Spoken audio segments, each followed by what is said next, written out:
அனைவருக்கும் சிவன் சக்தி ஜோதிட சேனலின் அன்பான வணக்கங்கள். பிரபல ஜோதிடர் ஜோதி பட்டாச்சாரியார் அவர்களின் கணிப்பின்படி தனுசு ராசிக்காரர்களுக்கான குரோதி வருட தமிழ் புத்தாண்டு ஆண்டு பலன்களை பற்றி தான் இன்னைக்கு வீடியோவில் தெரிஞ்சுக்க போகிறோம். பொதுவாக ஆங்கில புத்தாண்டு எந்த அளவு நாம் கோலாகலமாக கொண்டாடப்படுறோமோ அதே அளவுக்கு சித்திரை திருநாள் அப்படின்னு சொல்லப்படக்கூடிய தமிழ் புத்தாண்டையும் நாம் விமர்சையாக கொண்டாடுறோம். தமிழ் புத்தாண்டு, சித்திரை மாத பிறப்பு, சித்திரை திருநாள் இவை அனைத்துமே ஜோதிட ரீதியான கிரகங்களின் பெயர்ச்சியின் அடிப்படையில் கொண்டாடப்படுது.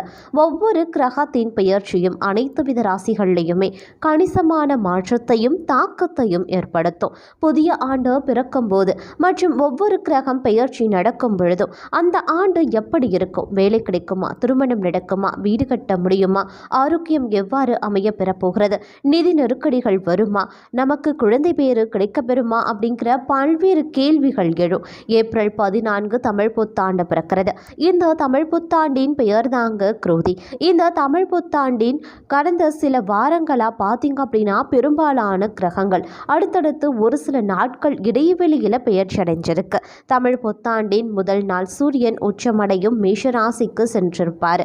புத்தாண்டின் தொடக்கத்திலேயே பல கிரகங்கள் வலுவான நிலையில் அமைந்திருக்கு.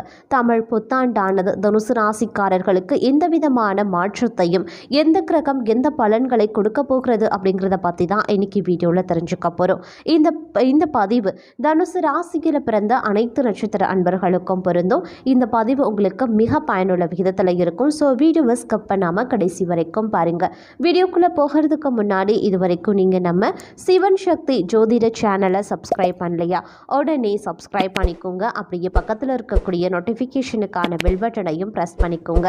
நான் தேவி திரௌபதி பேசுகிறேன். வாங்க வீடியோக்குள்ளே போகலாம். கிரகங்களின் பெயர்ச்சியின் அடிப்படையில் சூரியன், புதன், சுக்கிரன் மற்றும் செவ்வாய் ஆகிய கிரகங்கள் மாதக்கோள்கள் அப்படின்னு சொல்லுவாங்க. அதனால தான் இவை 2-3 வாரம் முதல் மாதம் ஒரு முறை பெயர்ச்சியாகுது.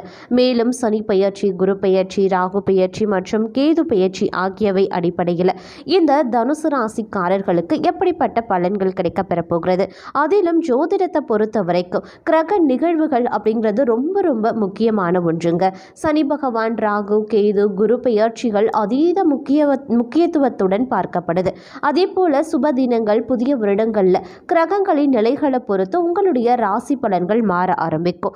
புத்தாண்டு இது முக்கியமான ஒன்று அப்படின்னு கூட சொல்லலாம். தமிழ் வருடங்கள் மொத்தம் 60 வருடங்களாக பிரிக்கப்பட்டிருக்கு. இந்த 60 வருடங்கள் மாறி மாறி சுழற்சியில் வருவது அப்படிங்கிறது விளக்கமான ஒன்று தான்.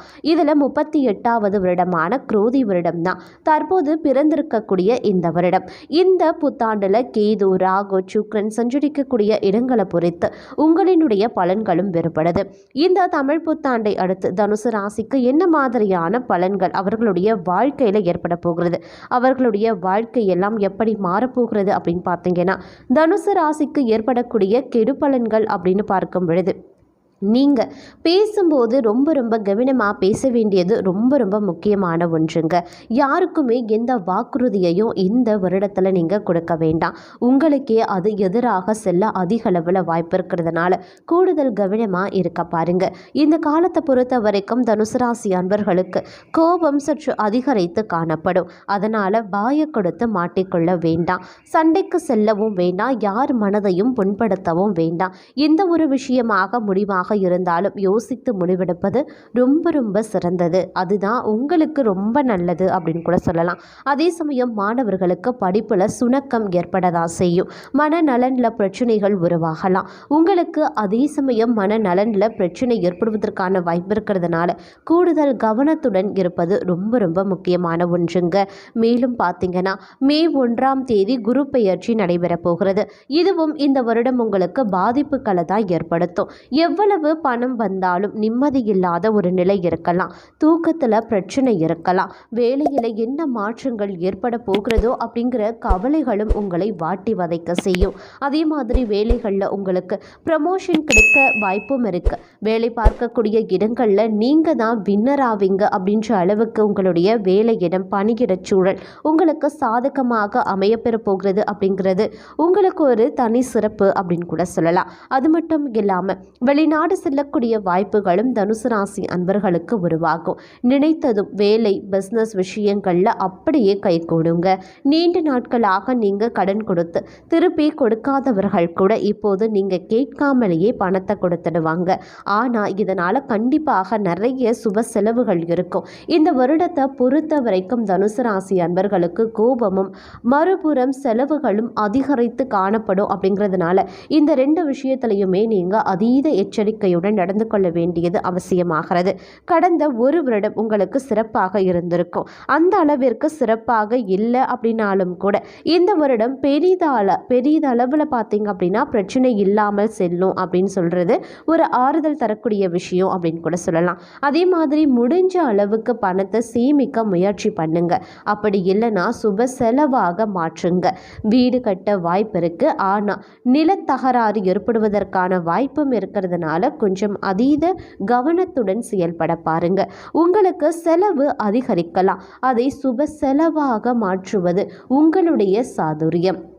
அதே போல் ஆரோக்கியத்திலையும் குடும்பத்திலையும் சிரமங்களை ஏற்படுத்தினாலும் தலைக்கு வந்தது எல்லாம் தலைப்பாகையோடு சென்றுவிடும் அளவுக்கு இருக்குங்க.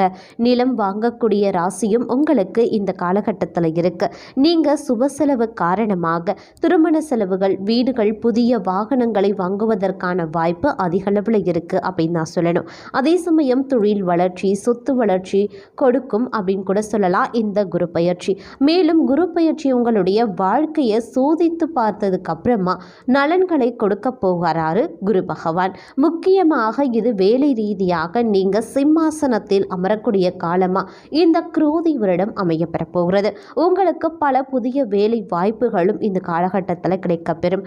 மொத்தத்தில் தனுசு ராசிக்காரர்களை பொறுத்த வரைக்கும் இந்த குரோதி தமிழ் புத்தாண்டானது உங்களுடைய வேலை விஷயமாக அதீத பலன்களை நீங்க கிடைக்கப்பெறுவீங்க அப்படின்னு கூட சொல்லலாம். அதாவது உங்களுடைய வேலையில் பார்த்தீங்க அப்படின்னா பணியிட சூழல் உங்களுக்கு சாதகமாக இருக்கும். நீங்கள் ப்ரமோஷன் வாங்கலாம். நீங்கள் உங்களுடைய விருப்பத்திற்கு ஏற்றவாறு இடமாற்றம் மேற்கொள்ளலாம். வெளியூரில் சென்று வேலை பார்ப்பதற்குண்டான வாய்ப்பு இருக்குது. அப்படி இல்லைன்னா நீங்கள் தொழில் தொடங்குறீங்க, ஒரு கூட்டாளிகள் பார்ட்னர்ஷிப்போடு நீங்கள் தொழில் தொடங்குறீங்க அப்படின்னாலும் கூட அதுவும் உங்களுக்கு சாதகமாக அமையும். உங்களுடைய வேலை விஷயம், அலுவலகம் தொடர்பான விஷயங்கள் அனைத்துமே பார்த்தீங்க அப்படின்னா உங்களுக்கு ரொம்ப ரொம்ப சாதகமாக சூழ்நிலையில் அமையப்பெறுகிறது. ஆனால் வேலைகளை பொறுத்து மற்ற விஷயங்கள், குடும்பமோ அல்லது சுற்றத்தார் மத்தியிலேயோ, நட்பு வட்டாரத்திலேயோ, அக்கம் பக்கத்தினர் மத்தியிலேயோ சரி, அப்படி இல்லைன்னா உங்களுடைய தனிப்பட்ட வாழ்க்கை விஷயமாக இருந்தாலும் சரி, உங்களுக்கு சற்று சிக்கல் தான், பிரச்சனைகள் வரதான் செய்யும். வேலை விஷயமாக அதை மட்டும் தவிர்த்து மற்ற விஷயங்கள் அனைத்துலேயுமே பார்த்தீங்கன்னா நீங்கள் பிரச்சனைகளை சந்திக்க வேண்டியதாகத்தான் இருக்கும். மாணவர்களை பொறுத்த வரைக்கும் படிப்பில் அதீத கவனத்துடன் நீங்கள் இருக்க வேண்டியது ரொம்ப ரொம்ப முக்கியமான ஒன்று. அப்படி இல்லைன்னா தேர்வுகளில் தோல்வி ஏற்படுவதற்கான வாய்ப்பு சற்று கூடுதலாகவே இருக்குது. பெண்களை பொறுத்த வரைக்கும் இந்த காலகட்டம் அப்படிங்கிறது ரொம்ப ரொம்ப முக்கியமான ஒன்றுங்க. கடந்த காலத்தை விட இந்த குரோதி தமிழ் புத்தாண்டு உங்களுக்கு இல்லை அப்படின்னாலும் கூட ஓரளவிற்கு சிறந்த பலன்கள் உங்களுக்கு கிடைக்க பெறலாம். இருப்பினும் நீங்கள் அனைத்து விஷயத்திலையுமே உஷாராக இருங்க. யாரையும் நம்பி எந்த ஒரு விஷயத்தையும் பகிர்ந்து கொள்ளாதீங்க. குறிப்பாக உங்களுடைய வீட்டு விஷயங்கள், கணவன் மனைவிக்குள்ள நடைபெறக்கூடிய சில விஷயங்களை பற்றி யாரை நம்பியும் உடன் பிறந்த சகோதர சகோதரிகளாகவே இருந்தாலும் சரி, நீங்கள் அவர்களிடத்தில் பகிர்ந்து கொள்ள வேண்டாம். அது உங்களுக்கு வினையாக மாறிடும். அதே போல் பெண்களை பொறுத்த வரைக்கும் அனைத்து விஷயத்திலையுமே கூடுதல் எச்சரிக்கை உணர்வுடன் நடந்து கொள்ளுங்கள். சில விஷயங்களில் நீங்கள் கையில் எடுக்கும்போது அதில் தடைகள் வரலாம், தாமதங்கள் ஏற்படலாம், இல்லை இழுபறியாகவும் செல்லலாம். அதை கண்டு மனம் கலக்கம் கொள்ள தேவை கிடையாது. இது குறிப்பிட்ட காலத்திற்கு மட்டும்தான் இதெல்லாம் நடக்கும். ஒரு குரு பெயர்ச்சிக்கு பிறகு பார்த்தீங்க அப்படின்னா ஓரளவிற்கு உங்களுக்கு சாதகமாக இருந்தாலும் சில பிரச்சனைகள் வரலாம். ஆனால் அது உங்களுக்கு பெரிதளவில் பிரச்சனைகளை ஏற்படுத்தாது. அப்படிங்கிற ஆறுதல் தரக்கூடிய விஷயமா பெண்களுக்கு அமையப்பெறும் அப்படின்னு கூட சொல்லலாம். அதே மாதிரி தொழில் வளர்ச்சி, சொத்து வளர்ச்சி கொடுக்கக்கூடிய வகையில் பார்த்தீங்க அப்படின்னா இந்த காலம் உங்களுக்கு இருந்தாலும் கூட சில பிரச்சனைகளை அந்த விஷயங்களில் நீங்கள் சந்திக்க நேரிடலாம். எதிரிகளால் பிரச்சனைகள் வரலாம். சொத்து ரீதியாக சில பிரச்சனைகள், பங்காளிகளுடன் பிரச்சனைகள் எழுவதற்கான வாய்ப்பும் இருக்குது. அதனால் நீங்கள் எதையுமே ஆலோசித்து எந்த ஒரு பிரச்சனைக்கு முன்பாகவும் தீர விசாரணை பண்ணி பொறுமையுடன் நிதானமாக கையாண்டீங்க அப்படின்னா பெரும்பாலான பிரச்சனைகளை உங்களால் நிச்சயமாக தவிர்க்க முடியும் அப்படின்னு தான் சொல்லணும். உங்களுக்குரிய பரிகாரங்கள் அப்படின்னு பார்த்தீங்கன்னா, நெல்லையப்பர் கோவிலுக்கு சென்று தரிசனம் செய்து வாருங்க. அனைத்துமே உங்களுக்கு சுபிக்ஷமாக அமையப்பெறும் அப்படின்னு கூட சொல்லலாம். அதே சமயம் இந்த காலத்தை பொறுத்த வரைக்கும் நீங்கள் உங்கள் வீட்டுக்கு அருகில் இருக்கக்கூடிய அம்மன் கோவிலுக்கோ, முருகர் கோவிலுக்கோ அல்லது விநாயகர் கோவிலுக்கோ வாரம் ஒரு முறை சென்று வழிபட்டு வருவதன் மூலமாக உங்களுடைய வாழ்க்கையில் பல நன்மைகள் உங்களுக்கு அடையப்பெறும் அப்படின்னு கூட சொல்லலாம். முருகப்பெருமானுக்கு பாலாபிஷேகம் செய்து அர்ச்சனை செய்து வணங்கி வர மன அமைதி உண்டாகும், காரிய அனுகூலங்கள் ஏற்படும்.